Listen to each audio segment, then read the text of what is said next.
tense, and in tense, as we all know, there are three kinds: present tense, past tense and future time. Okay, why future is known as time? क्योंकि future uncertain होता है, future को हम अपने हिसाब से change नहीं कर पाते, that's why it's known as future time.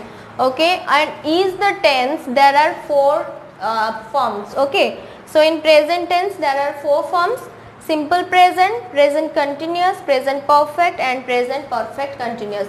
I have taken simple present, this one. So we are going to learn about simple present tense. Okay, so I have written the structure also. तो simple present tense में आपको कोई भी sentence form करना हो तो just follow the structure: subject, verb 1, object. As we know, there are three forms of verb: verb 1, verb 2 and verb 3, that is present, past and past participle. So in present simple tense you have to use the first one, that is verb 1.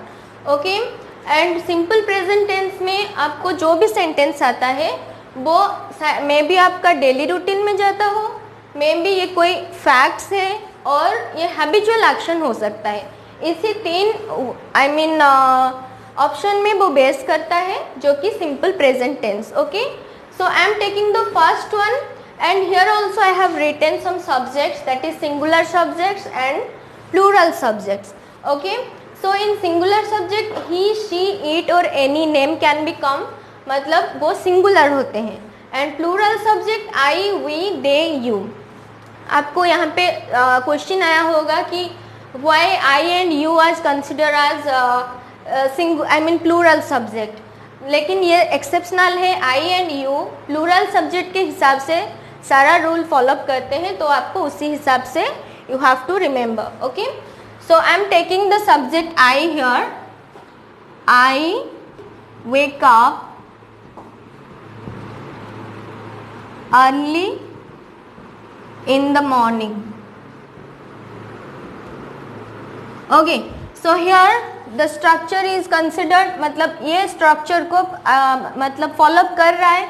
I is the subject, wake, verb 1, early in the morning, object. Okay, so and this is also our daily routine में ये जा सकता है, क्योंकि every day मैं morning में उठती हूँ, तो आपका ये रूटीन में जा रहा है. तो वैसे ही आप एक सिंगुलर सब्जेक्ट ले सकते हैं. Suppose I am taking he wakes up early in the morning. Suppose यहाँ पे मैंने, व्हाट इज द डिफरेंस, यहाँ पे मैंने लिया I wake up early in the morning, but जब सिंगुलर सब्जेक्ट आ गया ये हो गया he wakes up early in the morning. तो this is the thing, that's why I have mention there. Singular subject जब आप सिंपल प्रेजेंट टेंस में यूज कर रहे हैं, सिंगुलर सब्जेक्ट में आपको वर्ब में एस लेना है, but when the subject is in plural form you know need to take S in the verb. Okay, and this is the routine form. Suppose I wake up early in the morning, she wakes up early in the morning, she does her homework every day at 9 o'clock. तो ये हमारा everyday routine में जाता है, जो कि only simple present tense में आता है. ठीक है, मैं ये काम हर दिन करती हूँ, मैं जाती हूँ, मैं खाती हूँ, वो आती है, वो पढ़ती है. ठीक है, तो ये आपको अग्री कर रहा है, दैट इज रूटीन, हमारा everyday routine. Suppose I am taking facts. Okay, me take another subject from singular and we will follow this thing. Suppose facts, जो फैक्ट है जिसको हम चेंज नहीं कर सकते, वो भी आपको सिंपल प्रेजेंट टेंस में आता है. And let's take water. Water is the singular subject. Water boils in 100 degree Celsius. Okay, so it's the boil is the verb, as it is the singular subject, that's why I have added s in the verb. So water boils in 100 degree Celsius, this is the fact. Okay, let me take another example. Suppose lions. Lions is in plural form, it is the plural subject. Lions live. Lions lives won't be, यहाँ पे plural है तो आपको इस verb को singular करना है, यहाँ पे सिंगुलर है तो verb को आपको s ऐड करना है. So lions live in the jungle. So lions जंगल में ही रहते हैं. तो ये फैक्ट है जो कि आपको प्रेजेंट सिंपल टेंस में और सिंपल प्रेजेंट टेंस में ही यूज करना है. ये आपका अगर टेंस क्लियर है, आप इंग्लिश में कुछ लिख रहे हैं या बोल रहे हैं, then that will be very accurate. Okay, so this is the fact. Lions live in the jungle, water boils in 100 degree Celsius. तो आपको अभी पता चला डिफरेंस. अगर सब्जेक्ट सिंगुलर है तो वर्ब में एस ऐड करना है. अगर सब्जेक्ट प्लूरल है देन आपको वर्ब में एस ऐड करने की जरूरत नहीं है. And in simple present tense आपको ये वाला स्ट्रक्चर फॉलो करना पड़ेगा. That is important. You have to learn this things कि सिंपल प्रेजेंट टेंस का यही स्ट्रक्चर है. Just mug up the thing. आपको you have to understand first and ये स्ट्रक्चर को आपको मग अप करना पड़ेगा. Okay, so third one is habitual action. जो हमारा हैबिट है. Suppose father, okay, father reads newspaper.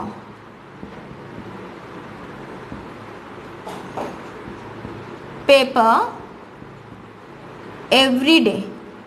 Okay, father singular subject, read verb as added because it is the singular subject.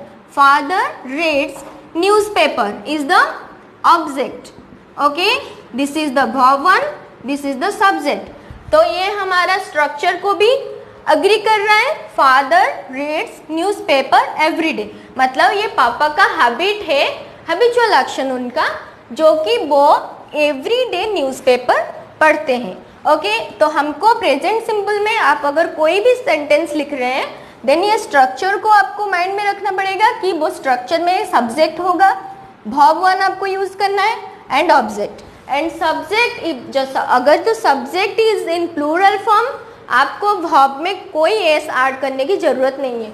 अगर subject singular है then you have to add S in the verb. Okay, another example I am writing here.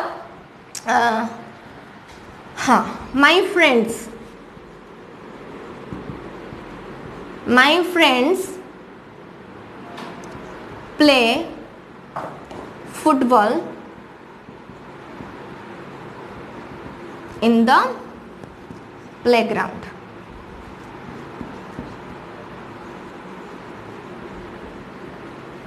Okay, my friends subject और ये किस में है?